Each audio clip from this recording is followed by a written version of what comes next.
कहते हैं गुरु बिना ज्ञान प्राप्त नहीं होता।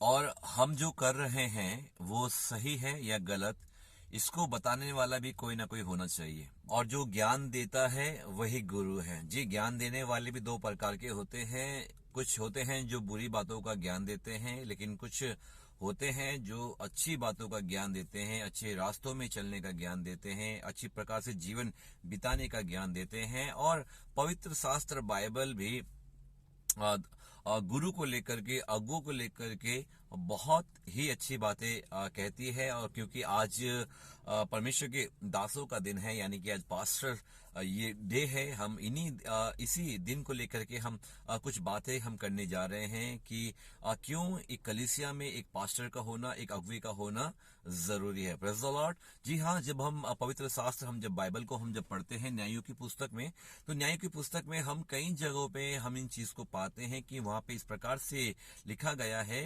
कि उस समय में इजरायलियों का कोई राजा नहीं था, और इसीलिए जिसको जो ठीक लग पड़ता था वो वही करता था, क्योंकि उसको टोकने वाला, उसको समझाने वाला, उसको बताने वाला कोई भी उस समय नहीं था। मेरे प्रियो, ये आप पढ़ सकते हैं न्यायियों उसके 17 अध्याय शायद उसकी दूसरी या तीसरी आयत में। और फिर इसी प्रकार से जो न्यायों की जो अंतिम पुस्तक है उसके अंतिम अंतिम वचनों में आप इन आयतों को आप पढ़ सकते हैं, जहां पे लिखा है कि इजरायलियों का उस समय कोई भी राजा नहीं था, और इसीलिए जिसको जो ठीक लग पड़ता था वो वही करता था। और हम सब जानते हैं कि उस समय में परमेश्वर ने भिन्न भिन्न लोगों को एक न्यायियों के तौर पे इजरायलियों पे नियुक्त किया, ताकि उन न्यायियों के द्वारा परमेश्वर अपने लोगों की चरवाई कर सके, परमेश्वर अपने लोगों को अगुवाई कर सके, और साथ ही उन्हें अच्छे और बुरे दोनों का ज्ञान दे सके। Hallelujah, praise the Lord. जी हाँ, मत्ती के सुसमाचार उसके 9 अध्याय उसकी 36वीं आयत को यदि हम देखते हैं, वहां पे प्रभु यीशु मसीह है, और प्रभु यीशु मसीह के सामने एक बहुत बड़ी भीड़ है। और वचन कहता है कि उस समय प्रभु यीशु मसीह उस भीड़ को देख करके उनके मन में उनके प्रति तरस आया। क्यों? क्योंकि उनको चराने वाला कोई नहीं था। वह बिन अगुवा के, बिन अगुवाई के, बिन किसी चराने वाले के वो ऐसे ही वो झुंड था। जी हाँ, जिसको कोई बताने वाला, दिखाने वाला और समझाने वाला नहीं था। और इसीलिए प्रभु यीशु मसीह का वचन कहता है कि उस समय यीशु ने उनके ऊपर तरस खाया। मेरे प्रियो, आज के समय में कलीसियाएं हैं। कलीसियाएं, हर कलीसिया को नेतृत्व करने के लिए परमेश्वर ने अपने लोगों को, अपने दासों को वहां पे नियुक्त किया है। जी हाँ, वो चर्च के पास्टर्स हो सकते हैं, चर्च के एल्डर्स हो सकते हैं, डिकन्स हो सकते हैं, और अगुवे हो सकते हैं, जिसको ये जिम्मेदारी दी गई है कि वो कलीसियों का नेतृत्व कर सके, उन्हें अच्छे और बुरे का ज्ञान दे सके, और परमेश्वर की शिक्षाओं से, परमेश्वर की आज्ञाओं से उन्हें हर एक बातों को अपने कलीसिया के विश्वासियों के बीच में वो रख सके। Hallelujah, praise the Lord.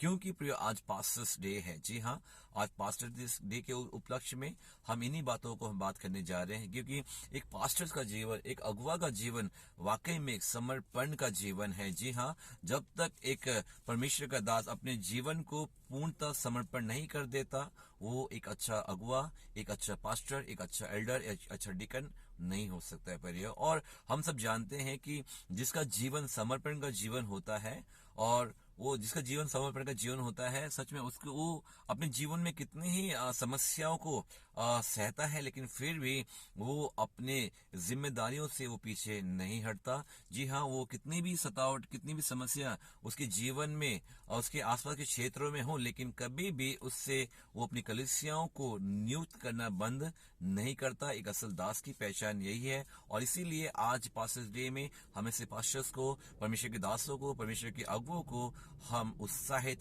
करेंगे। Hallelujah, praise the Lord. जी हाँ, और आपको मालूम है, कुछ पॉइंट्स मैं बताना चाहता हूं कि आप भी अपने चर्च, अपने कलीसिया के पास्टर्स को, अपने अगुवों को आप आदर, उनका सम्मान करें, उनकी बातों को मानें, और समय समय में आप उनको उत्साहित करने के लिए उनको मोटिवेट कीजिए। जी हाँ, आपकी मोटिवेशन, आपके उत्साहित की उन्हें भी बहुत ही ज्यादा जरूरत है, क्योंकि वो भी एक ह्यूमन नेचर है, वो एक ह्यूमन बीइंग है, वो भी एक इंसान ही है। जैसे आप हैं वैसे ही वह भी है, लेकिन परमेश्वर ने उनको अभिषेक किया, परमेश्वर ने उनको जिम्मा दिया, इसीलिए वह हर हर एक चीजों को पीछे रखते हुए वो परमेश्वर की सेविकाई में लगे रहते हैं। और आपका 2 मिनट का मोटिवेशन, आपकी 2 मिनट की बात, आपकी 2 मिनट की उनके प्रति कुछ ऐसी बातें उनके जीवन को और अधिक उत्साहित कर सकती है। Praise the Lord. जी हाँ, क्या आप जानते हैं एक चर्च का अगुआ, एक चर्च का पास्टर, आप जानते हैं वो हमसे प्रेम करते हैं। जी हाँ, वो कलीसिया से प्रेम करते हैं, कलीसिया के लोगों से प्रेम करते हैं। और वही प्रेम है जो उनको हर एक स्थिति में, हर एक परिस्थिति में, हर एक कंडीशंस में वो उन्हें इस बात के लिए उत्साहित करता है कि वो अपनी कलीसिया में जाएं और कलीसिया से जुड़े हुए तमाम लोगों से वो क्या करें, प्रेम करें, और साथ ही उनकी हर एक जिम्मेदारी को भी क्या करें, भली भांति वो पूर्ण करें। और प्रेम प्रेम कहीं ना कहीं एक समर्पण की भावना भी है। जी हाँ, जब तक हम किसी से प्रेम नहीं करते ना, हम किसी के लिए हम समर्पण नहीं करते। जी हाँ, हम अपने आप को हम उस पे समर्पित नहीं करते। जी हाँ, और एक चर्च का पास्टर हमसे प्रेम करते हैं, कलीसिया से प्रेम करते हैं, और इसीलिए आपको भी उनसे प्रेम करना चाहिए। जी हाँ, दूसरी बात कि वो परवाह करते हैं। जी हाँ, वो कलीसिया की परवाह करते हैं, वो विश्वासी भाई बहनों की परवाह करते हैं।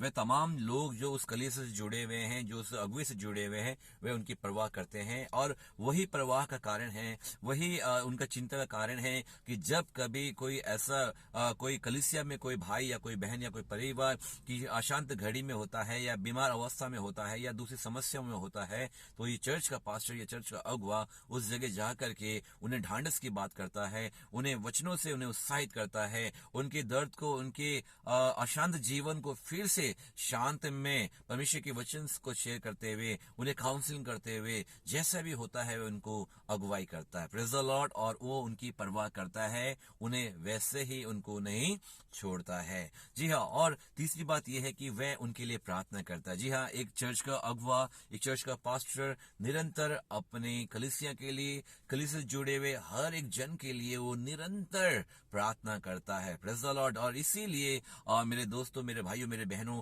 आपको भी अपने अगुओं के लिए, आपको भी अपने पास्टर्स के लिए निरंतर प्रार्थना करना है। जिस प्रकार से आपके पास्टर आपकी परवाह करते हैं, आपको भी उनकी परवाह करनी है ना, और उनके परिवार की आपको ही परवाह करनी है। Praise the Lord. और चौथा पॉइंट यह है कि वे सदा आपके साथ खड़े होते हैं, आपके सुख में, आपके दुख में, आपके बुरी परिस्थितियों में, आपके आनंद की घड़ियों में, हर एक परिस्थिति में वो आपके साथ ही खड़े होते हैं। आपकी अच्छाई में, आपकी बुराई में वे आपके साथ खड़े होते हैं और आपको उत्साहित करते हैं, आपको करेक्शन करते हैं, हर एक चीजों में वे आपके साथ खड़े हैं। और पांचवी पॉइंट ये है कि वे निरंतर कलीसिया को गाइड करते हैं। जी हाँ, और ये एक बहुत ही महत्वपूर्ण ये पॉइंट है कि वो कलीसिया को गाइड करते हैं। जी हाँ, और मैंने जिस प्रकार से मैंने आपको बताया कि कोई व्यक्ति सही कर रहा है या गलत कर रहा है उसे नहीं पता, लेकिन उसको कोई ना कोई उसको बताने वाला चाहिए। जी हाँ,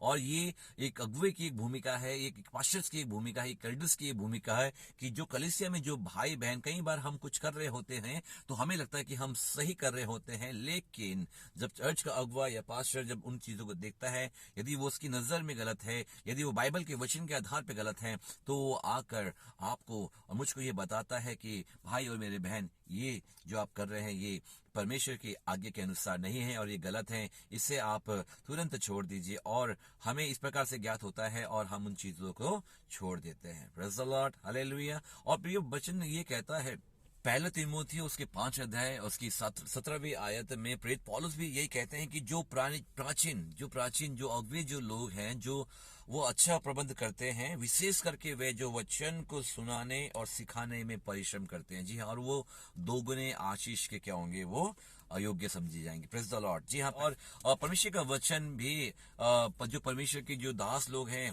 जो कलीसिया के उत्साहित को बातों को करते हैं, इसीलिए जरूरत है कि आज कलीसिया भी अपने अगुवों की, अपने पास्टर से प्रेम करे, उनकी परवाह करे, उनके लिए प्रार्थना करे, उनको वो क्या करें, कैसे भी करके सपोर्ट करें, उनके साथ भी सुख और दुख में उनके साथ खड़े रहें। Praise the Lord. आपकी ये बातें उनके लिए और भी उनको उत्साहित करेंगे, उनको प्रोत्साहित करेंगे, उनको मोटिवेट करेंगे, और भी अधिकताई के साथ, सामर्थ्य के साथ, अभिषेक के साथ वो अगुवा और पास्टर कलीसिया के लिए और भी समर्पण की भावना से कार्य करेगा। Praise the Lord. परमेश्वर वचनों के द्वारा सभी को आशीष करे। आप भी अपनी कलीसिया में अपने अगुवों को आज के दिन के लिए आप उत्साहित करना ना भूले। प्रभु आपको आशीष करे। जय मसीह की।